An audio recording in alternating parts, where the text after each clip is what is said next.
Салам бериши кастын бүтүрүүчүлөрү, силер менен кайрадан Элил Сыймагы. Биз бул сабакта ондук бөлчөктөрдүн маамча түрүндө кандай иштелерин түшүнөбүз. Анда эмесе баштайлы.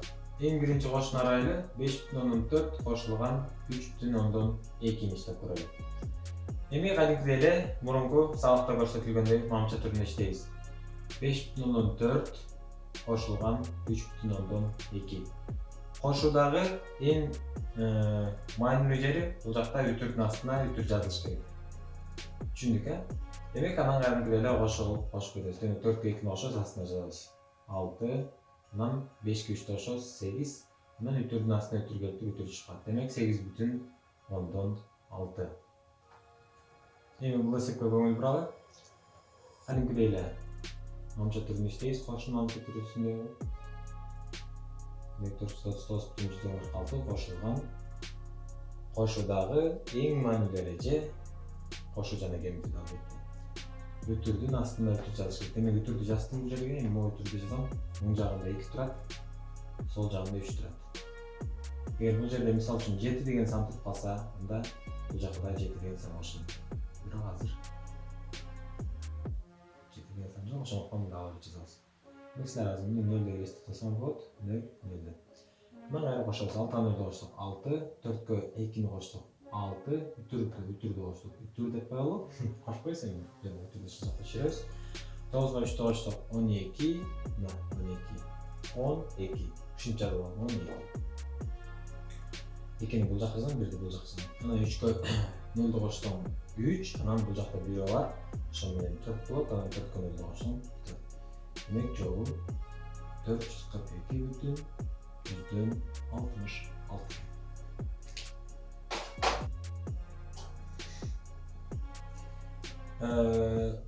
Жана кошууну эсептегенбиз, эми бизде кемитүү болуп калды. Мында кандай кылабыз? Кадимкидей эле кошуудагы эрежеге таянып үтүрдүн астына үтүрдү жазабыз, анан кемитүүнү маамча түрүндө кылып иштей беребиз. Демек 36,74 кемитилген үтүрдү жаздым. Үтүрдүн сол жагында, оң жагында 64 деп турат, сол жагында 6 деп турат. Демек 4төн 4 алам 0, 7ден 6 алам 1, үтүрдүн астына үтүрдү жазам үтүр, 6дан 6 алам 0, анан канча? 3төн өзү келип түшөт, 3төн жазсак 3. Демек 30,10. Ал эми 10дун 0-ын жазбай деле койсок туура эмес деп эсептешпейт. Кошуу кемитүүнү түшүндүк, баарыбыз тең. Эми көбөйтүү жана бөлүү кандай иштелет? Мына азыр ошону иштегенге аракет кылып көрөлү. Эми көбөйтүүдө кичине эрежеси башкачараак. Азыр таанышабыз ал эрежелер менен. Демек 3,2-ни кадимкидей эле көбөйтүүдө кылып жазып алабыз маамча түрүндө. Эми бул жакта үтүрдүн астына үтүр жазылыш керек деген эреже жок, андай эреже жок. Биз деген кадимкидей эле жазып алабыз, мурунку көбөйтүүдөй эле. Мисалы үчүн 325 көбөйтүлгөн 12 десек, 325 көбөйтүлгөн 12 деп жазып алабыз да туурабы? Көбөйтүүдө. Мына ушундай эле ушул сыяктуу кылып жазып алабыз. Бул жакта үтүр мааниге көп деле ээ эмес. 6,5 6,5 жаздым. Демек көбөйтүүдө канча иштешилик? 5ди 2 көбөйтөм, бул жака жазам, 5ди 2 көбөйтсөм 10 негизи. 10. 10дун 0-ын бул жерге жазам. 0. Мен 1ди алып келип бияка азыр эстеп турам. Демек 10дун 0-ын бул жака жаздымбы? 5ди 2 көбөйтсөм 10 чыкты, 10 чыкты. Анан 3ди 5ке көбөйтсөм 15. Анан бул жакта 1 бар болчу, ошону кошуп коем 16 болот. Түшүндүк, Түшүндүк. Демек биринчиси кетти. 5ди иштеп бүттүк. Эми 6 калды. Кайра эле 6 демек бул биринчи орунда бияка жаздым, 6-ны эми бияка жазам. 6-ны 2 көбөйтсөк 12. 12-нин 2-си бул жака жазылат, 1-ин бул жака жазып турам азырынча. Демек 6-га 3-тү көбөйтсөк 18, анан бирөөсү бул жакта турат, ошол менен 19. Анан 0 кошуп коем бул жакта. 6-га 2-ни кошом 8, 9-га 1-ди кошом 10, 10дун 1-і бияка жазылат, 10 болду. Анан 1-ге кайра 1-ди кошуп коем 2. Эми бизде суроо пайда болот. бүтүрдү каяк жакка коебуз? Жана кошууда болгондо алып келип бияка түшүрүп койгонбуз. Эми көбөйтүүдө башкача. Көбөйтүүдө бул жакта үтүрлөрдү санайбыз. Үтүр 1, 2 үтүр турат да. Ошо үтүрдөн кийин канча сан болсо, андай биякта үтүрдү артынан сан туруп коюп коебуз. Мынакей көрсөтүп берейин. Демек үтүрдөн кийин 1 сан турат, 2 деген 1 сан турат. Дагы бир үтүрдөн кийин дагы 1 сан турат. Демек үтүрдөн 2 сан бар экен бизде. Артынан 2 жол санайбыз. 1, 2 жол. Демек үтүр ушул жерде. Демек 20,8 деп жазабыз. Бул нөлдү жазбай да болот. Демек жообу 20,8. Эми кийинкиге өтөлү. Эми бул эсепке көңүл буралы. Кадимкидей эле көбөйтүүдө бул мамча түрүндө жазып алгам. 46,31 көбөйтүлгөн. Бул жерде көбөйтүүдө үтүрлөр көп эле маанилүү эмес деген түшүнүктөн кадимкидей эле көбөйтүүнүн бөлчөгүн жазып алгам. Эми 6-ны 1ге көбөйтөм, бул жакка жазам. Биринчи катар болгондуктан биринчиси жазып атам. 6-ны 1ге көбөйтөм 6, 6-ны 3ке көбөйтсөм канча? 18. 18-ин 8-ин алып келем да бул жерге жазам. 1-ин алып келип туруп бул жакка жазам, Демек 10, анан 8. 18. Андан кийин 6-ны 6га көбөйтөм 36, 36. 36. Анан бул жерде 1 бар болчу, ошо менен 37 болду. 37. Ал эми 37-ин 7-син алып келип бул жакка жазам. Анан 3-үн алып келип туруп, мына бул жерге жазып турам убактылуу. Буларды өчүп турайын азырынча. Кайра 6-ны 4ке көбөйтөм 24. Анан кийин 24, анан кийин муну менен 27 болот. 3 бар болчу. 27. Бул кошулган. Кайра 1ге 1ди көбөйтсөм 1, 3ке 1ди көбөйтөм 3, 1ге 6-ны көбөйтөм 6, 1ге 4тү көбөйтөм 4. Же болбосо ушул сандын баарын 1ге көбөйтсөм, ушул сан өзү келип чыгат деген сөз. Демек 6-ны 0ге кошсом 0, бул жак кошулгандыктан кошотом. 8ге 1ди кошсом 9, 7ге 3тү кошсом 10, 10дун 0-ü бияка жазылат да, 1-ин бияка жазып коем. Мына 10. Анан 6га 1ди кошсом 7, 7ге 2 кошсом 14, 14-ün 4-ün бул жакка жазам да, 1-ин бул жакка жазып коем. Демек 6га 5ке 2-ни кошсом 7. Эмне үчүн 5ке дедим? 4ке 1ди кошсом 5, 5ке 2 кошсом 7 болду. Анан кийин эми бул жакта көбөйтүүнүн эрежесинде биздеген үтүрдөн кийин канча сан турса, алардын баарынын тең суммасын кошуп туруп, анан бияктын артынан санап коебуз. Демек үтүрдөн кийин 1, 2 сан турат, үтүрдөн кийин 1 сан турат, демек 1, 2, 3 сан турат. 3 сан турат мына. Намол бар. Үтүрдөн кийин турат. Демек 3 сан турат. Андан артынан карап 3 жолу санайбыз. 1, 2, 3. Демек үтүр ушул жерде экен. Демек 74,1096. Эгерде кимдин жообу ушундай чыкса, анда силер азаматсыңар. Кийинки эсепке өтөлү. Эми бөлүүгө өтсөк, 15,4 бөлүнгөн 2,2. 15,4 бөлүнгөн 2,2. Кадимкидей эле мындай эле бөлүү сыяктуу кылып иштейбиз. Бөлүүнүн мамча түрү кантип табылчу эле? Мурунку сабакта эстейбиз. 15,4 бөлүнгөн 2,2.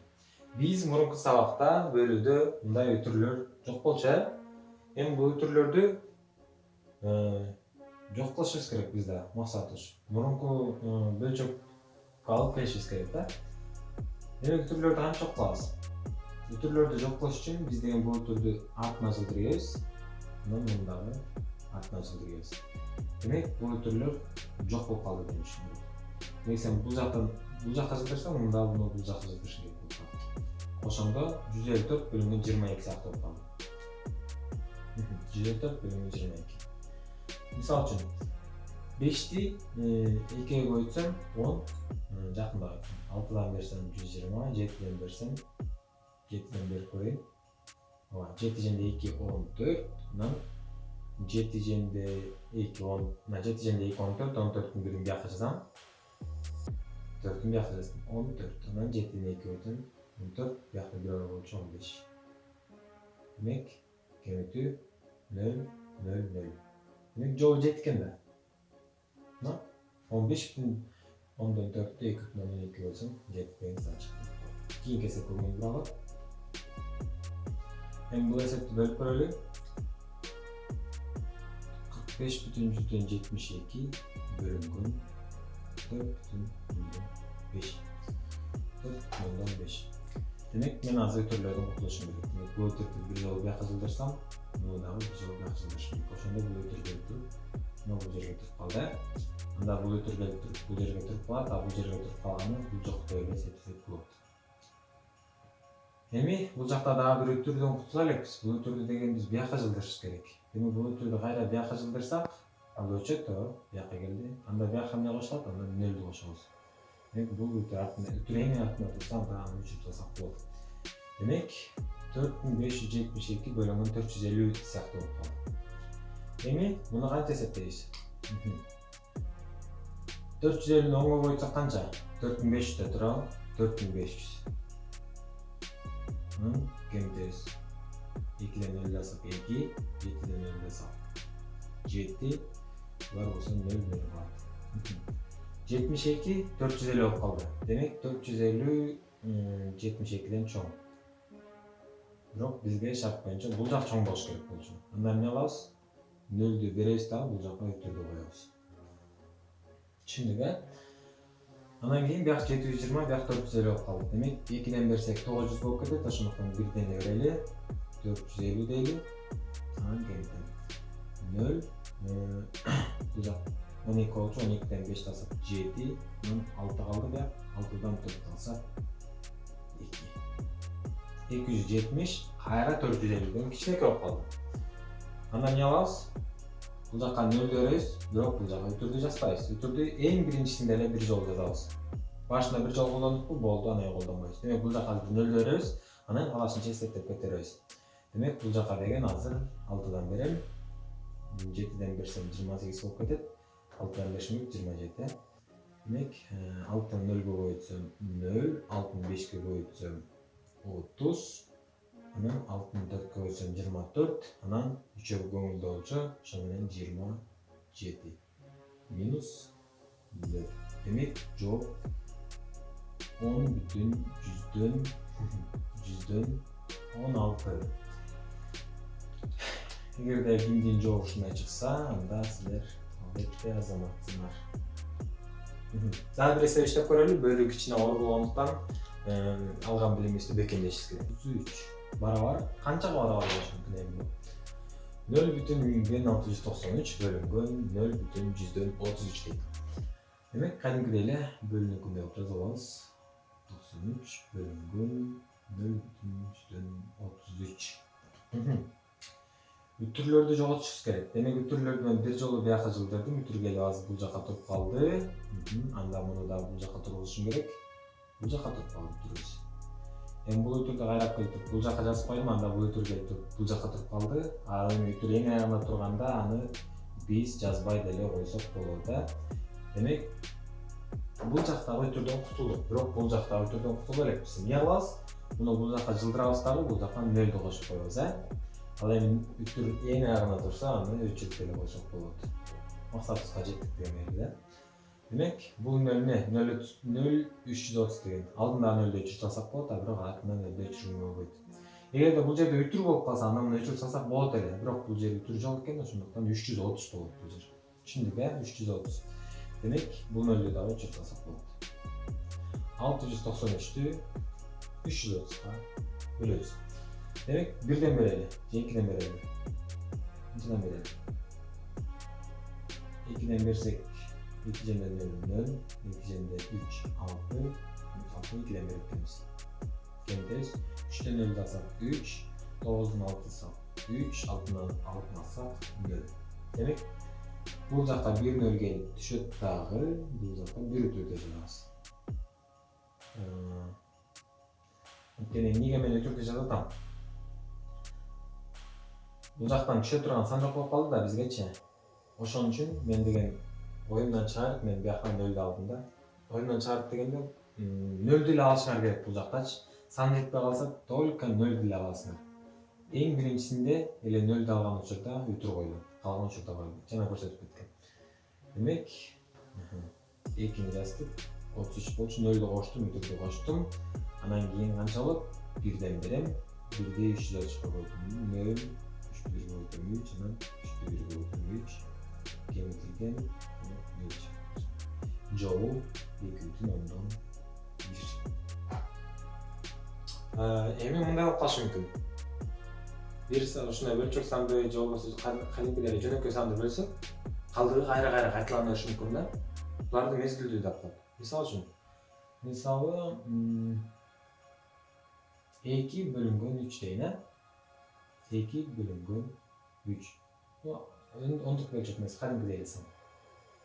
Эми бул жактан эмне болот? Бул кичинекей болот. Бул чоң болот. Анда эмне кылабыз? Бул жактан 0 бүтүн деп түрдө жазабыз дагы, бул жактан 0 деп коебуз. Негизи бул жакка жана жетпей атканда биз жөн эле түрдө коюп атканбыз, Демек сан жок болуп калса 0 менен түрдө коебуз. Эми канча болду? 6дан беребиз, 18 болот бул жак. Анан 2 калат. Кайра 0'дү жазам, бул жакка эми түрдө койгон. Башында түрдө койгон бир жолу. Бир жолу жазып берилет. Толтондумду, анан кийин антып кетирсем болот. Кайра 6дан берем. Кайра 18, анан кайра бул жакка 2 калып калды, 2 кемитсем. 20дан 18 дегенче 2 калып калды. Кайра 0 берем, кайра 6дан берем. Кайра кемитем 18 болуп калды. Ушинтип цикл кайталана берет. Кайра 20 болуп, кайра 18 болуп, 6 болуп кетет. Муну деген мезгилдүү бөлчөктөр, ондук бөлчөк деп коет. Бул ушинтип кете берет. Сиздер мунун баарын тең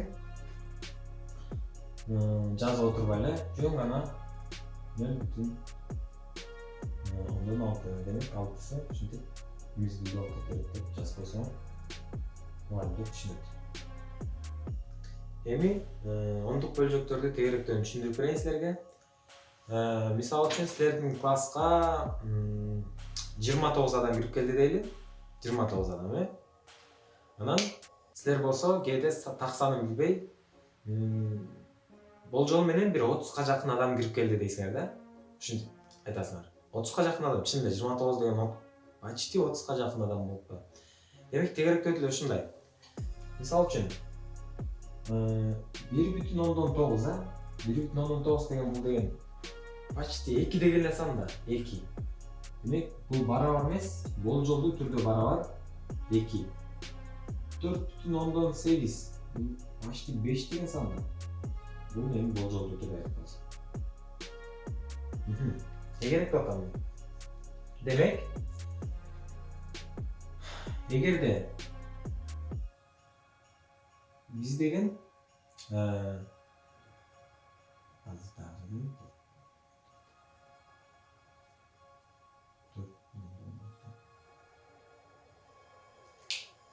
эми силер деген ушул 5ке майна бересиңер. Эгерде сан 5 же 5тен жогору болуп калса, силер аны мынтип бул жер 4 болсо аны 5 деп айтыласың, муну өлчөп туруп. Демек, болжолдуу түрдө 5ке жакын адам кирип келди десеңчи, деп айтыласың да. А эгерде 5тен кичине болуп калса, бул жер 4 болуп турбайбы? Анда силер тегеректей албайсыңар, 4,4 деп жазасыңар. Кайра 5тен жогору болуп калса, бул жер 5тен жогору, 6. Демек, примерно болжолдуу түрдө кайра эле 5 адам кирип келди дейсиң. Тегерек деген ушундай. Мисалы үчүн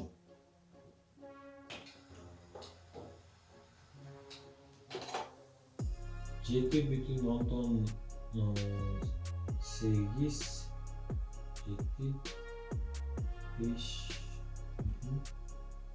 6 мындай кылсак, мындай 7 дейм. Муну кайта окуйбуз, кийин окуй алат. 7,10 100 миңден 875 миң 87.567 экен, 100 миңден 87.567. Ноор экен чынында. Эми муну тегеректейбиз. Демек болжолдуу түрдө, жазабыз. Канчага барабар экен бул? Демек бул 7 деген 5тен чоң болгондуктан муну өлчөп туруп, бул жакты 6-ны 7 деп жазып алсам болот.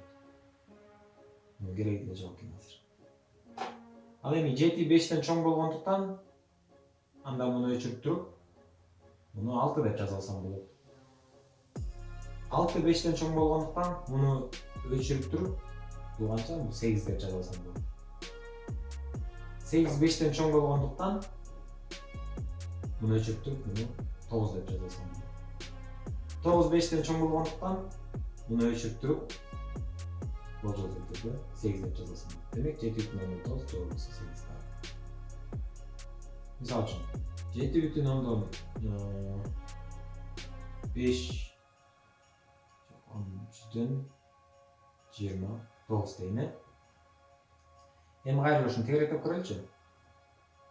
9 5тен чоң болгондуктан муну өчүрүп туруп, муну 3 деп жаза алсам болот туурабы? Ал эми 3 5тен кичине болгондуктан анда ушул жактан токтойбуз. Түшүнүкпү? Демек, канчалык кылсамыз да 7,9 беле болжолдуу түрдө 7,3-кө барабар экен. Тегеректөөнү баарыңар түшүндүңөр деп ойлойм. Бул сабак мына ушундай эле кыскача болду.